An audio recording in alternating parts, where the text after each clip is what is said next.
Artistes s'entraînent pour les championnats de France de voile. Avec un beau soleil et un vent soutenu, les conditions pourraient être parfaites. Malheureusement, ce n'est pas le cas. Le lac il descend de jour en jour, on voit tous les jours on voit que ça descend un peu. On est qu'au début de l'été et on a quasiment plus d'eau en plein milieu du lac, on en a à la taille. Comme on a une partie du bateau qui est sous l'eau, et ben ça peut abîmer le bateau.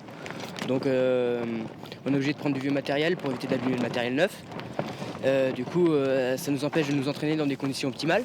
La situation est inquiétante. La sécheresse qui n'en finit pas, couplée aux récents épisodes de forte chaleur, compromet sérieusement l'activité du club nautique. L'année dernière, on avait le niveau, à la même période, le niveau du lac qui était à cette hauteur-là. Et donc là, on le voit très bien, hein, si on descend, on a quand même perdu pas loin d'un bon mètre 50.